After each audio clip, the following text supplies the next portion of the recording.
This is Hittin' 50, the fitness and wellness podcast serving the over 50 community. I'm your host, Chris Cotnor. Welcome to episode 10 of the Hittin' 50 podcast. I'm your host, Chris Cotnor. This week, I'll touch on the history of meditation, the types of meditation, and the benefits. I also came across two specific articles that piqued my interest. The first of those was a study of the drug Ozempic and how it can potentially accelerate the loss of muscle mass. For this segment, I talked to Dr. Kavita Patel, practicing physician, Stanford professor, and MSNBC commentator, and co-host of Slate's wellness podcast, Well Now. The second article was another study of just how many steps are beneficial depending on your age. This was especially timely in the context of a family member whose doctor recommends getting at least 3,000 steps per day, but who also suffers from knee pain. Before we get to the episode, I just want to remind you that if you are enjoying the podcast, please rate, review, and subscribe. And please tell your friends to listen. You can follow me on Twitter at @CCotnor, Facebook at Christopher Cotnor, LinkedIn at Chris Cotnor, and Instagram at @CCotnor. You can also subscribe to my Substack newsletter at hittin50.substack.com and to the Hittin 50 YouTube channel, which is linked to in the show notes. Now, on to the show.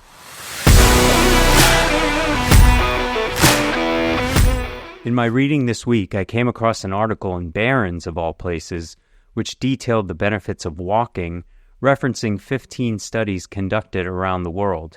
I'll link to the piece in the show notes, but there are several interesting points about this research. Depending on the study, the optimal step counts for health benefits range from 2,300 steps to 9,000 steps, depending on what specific health benefits are being measured.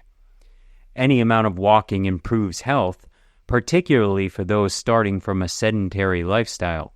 Maximum benefits are generally achieved between 6,000 to 10,000 steps per day, varying by age.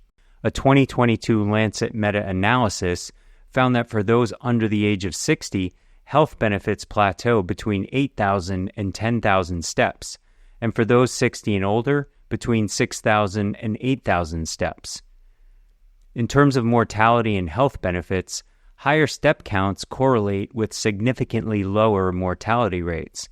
For example, people walking a median of 10,901 steps had a 40 to 53% lower mortality rate than those walking a median of 3,553 steps. I think in terms of all of the points that have been made in this piece, the number of steps is more critical than the intensity of walking. Health benefits are derived from the total number of steps rather than how fast or intense the walking is. It doesn't matter if steps are accumulated through one long walk or multiple shorter walks. The average daily steps are what count. Additional benefits of walking more than 10,000 steps are not clearly established, with most benefits peaking around 8,000 to 10,000 steps. But other forms of exercise like swimming, biking, or pickleball are also beneficial. As the number of people who wear fitness trackers continues to rise, as of this moment, 34% of males and 35% of females in the United States are wearing some sort of fitness tracker. This research will evolve, and we'll learn more about, the benefits of step count. But besides that, walking is perhaps the easiest way to start an exercise program. And while this research suggests that the number of steps are more important than intensity, the intensity of walks can be varied in a number of ways, including terrain, speed, and the addition of weights. It really supports my mission to help people lead healthier lifestyles through the 4 pillars of exercise, mental wellness, nutrition, and sleep. The next bit of reading I came across was actually a tweet linking to an article from Dr. Kavita Patel in which she referenced a piece of research indicating that Ozempic and similar drugs can lead to a loss of muscle mass because of the rate of weight loss. Kavita joined me for a conversation about this research. Take a listen.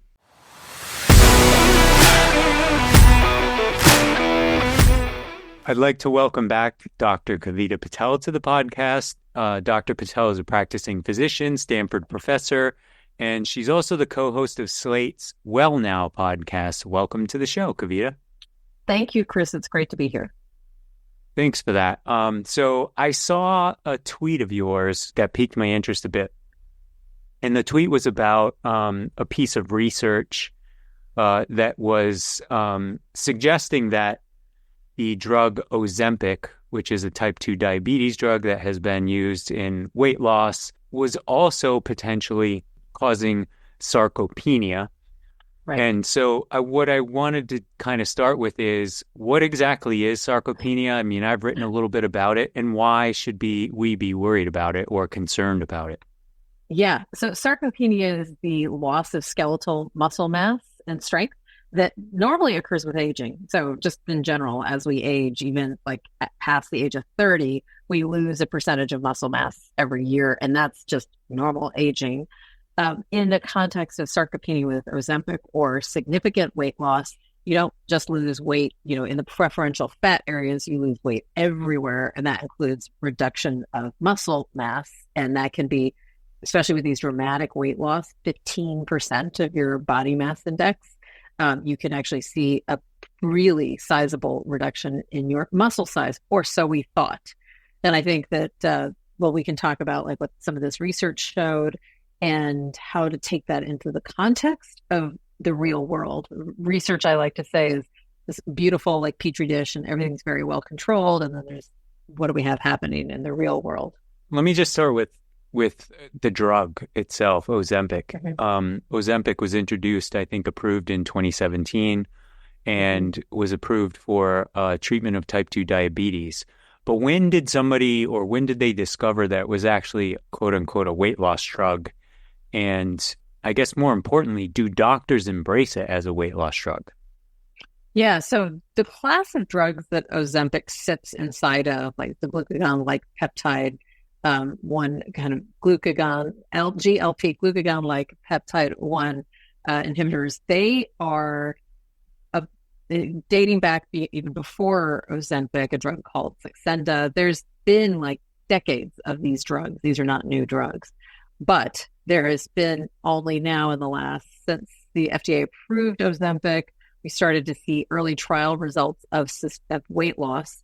And because these were patients with diabetes and they were taking this like basically forever because it's a diabetic treatment, that they saw like ongoing sustained weight loss, and it was so significant. That's when the company that makes Ozempic, Novo Nordisk, sought a separate FDA indication for just weight loss, which they got for the drug Ozempic, but now it's called Wegovy. Same drug, but it's a different indication without the diabetes, just for weight loss. And it is probably the hottest topic at dinner tables, doctors' offices.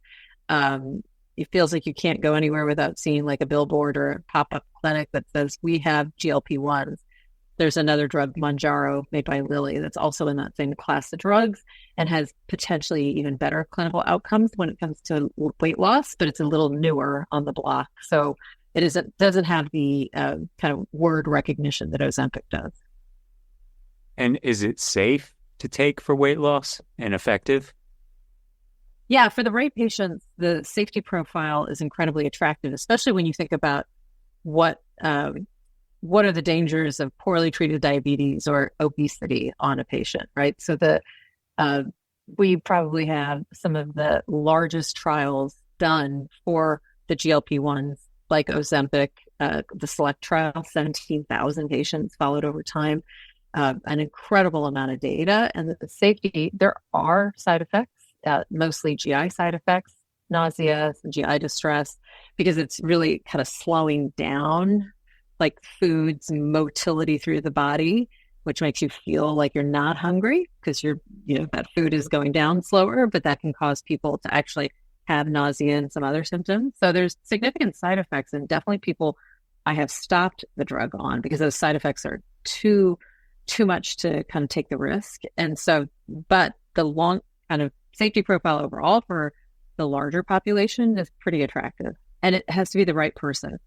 I don't prescribe it for people trying to lose 5 pounds. I really do try to prescribe it, one, for diabetics, or for somebody with obesity with a number of the other, what I call metabolic syndrome, cholesterol, this, that, sometimes in women, polycystic ovarian syndrome.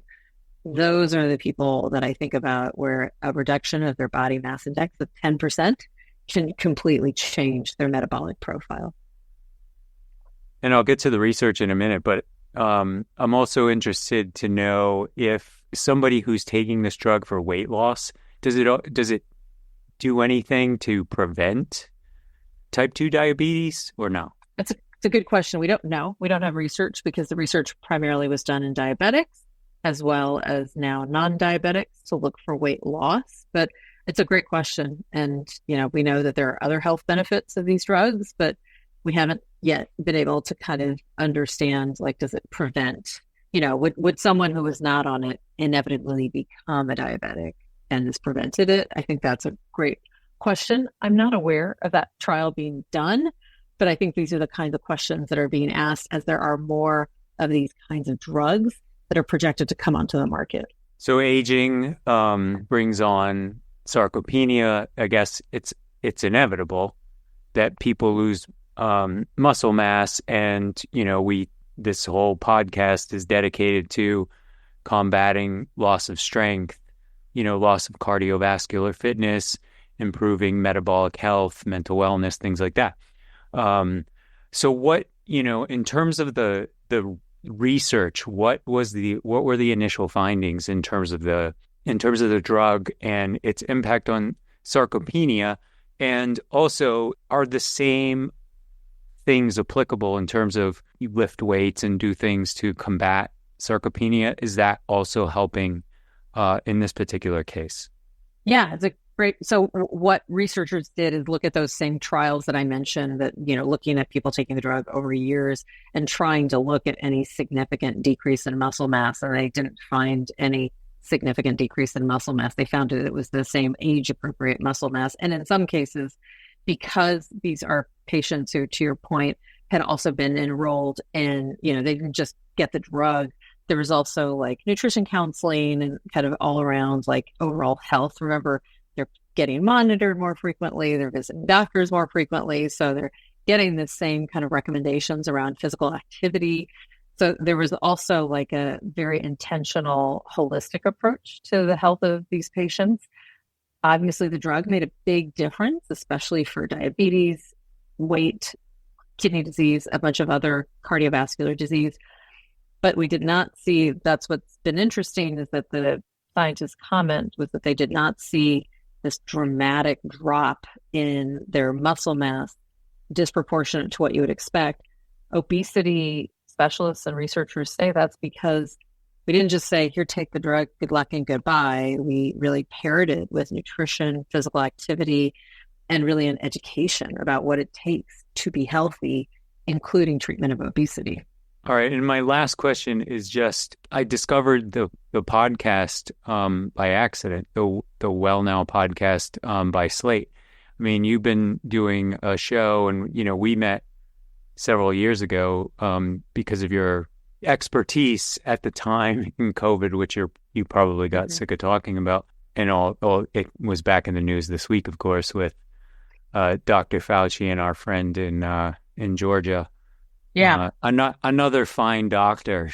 Right. That's right. Dr. Marjorie Taylor Greene.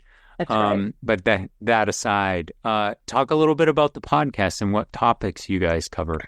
Yeah, well, thank you. I should be chastised for not doing a better job promoting it myself, but it's called Well Now. My co-host is a dietitian who's incredible, based in Brooklyn, named Maya Feller. And basically every week we take kind of a guest. We talk about an issue that's important in health and wellness. And then we have a, interview style format, just like you and me, with a guest who is considered an expert or somebody cutting edge in the field. We've so far done a wide variety of topics, including we've started to record some episodes around obesity, including GLP-1s, but we've looked at everything from the use of doulas and births all the way to maternal mortality, as well as aging, skincare. I'm trying to think of we lean on either people that we read because we're curious about these topics, or we go out and try to find like, okay, who's out there talking or reporting or doing something interesting around neurodiversity. It's a very big topic and not enough probably attention dedicated to it. So those are the kind of samples of topics. We meet and try to think about what topics are not getting attention. And I actually brought up and said, we really should talk about like this just normal age, kind of like the changes associated with aging and how I think some people are surprised that starts like in your 20s and 30s. Now, what can we do to kind of combat that, if anything? So I think we're going to try to tackle some of the topics you and I are talking about in the coming weeks. Very cool. Kavita, thanks for joining today, and I'll be sure to link to the podcast in the show notes. Thank you so much, Chris, for having me.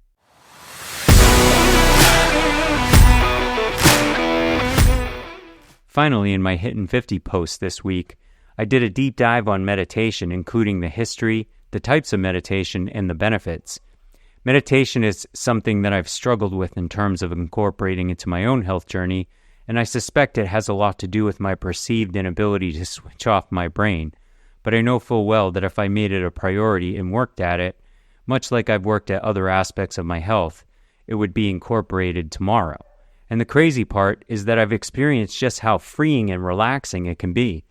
During the early days of COVID, I would frequently do breathing exercises using the Calm app, and I would also get so relaxed that I would be on the verge of falling asleep. I won't rehash the entire piece as you can read it for yourself, which I've linked to in the show notes, but I want to highlight a couple of points. The benefits of meditation for mental wellness are extensive and well supported by scientific research. It effectively reduces stress by activating the body's relaxation response and lowering cortisol levels.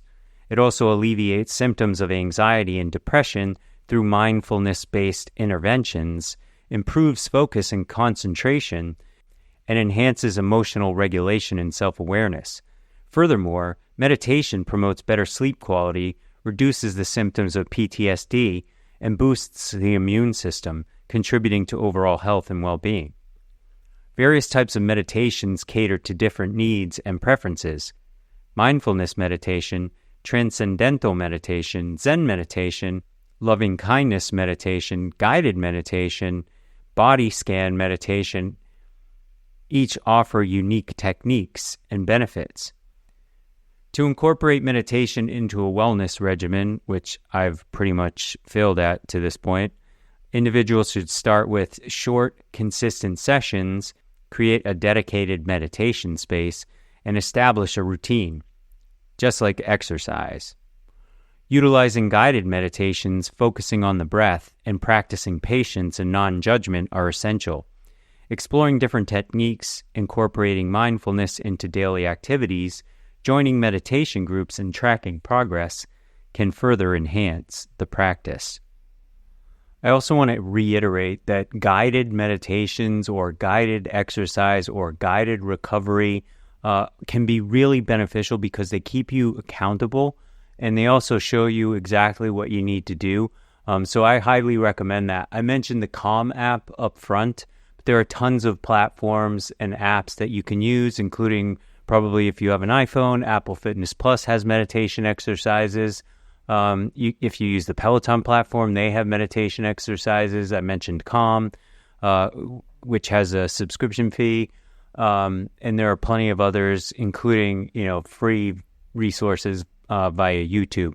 But it's makes it so much easier when somebody's telling you exactly what to do. So if you're into learning how to meditate, I would recommend guided meditations as kind of the number one takeaway from all of this. With that, episode 10 of the Hittin' 50 podcast is in the books. Until next time, stay healthy, everyone. Bye-bye.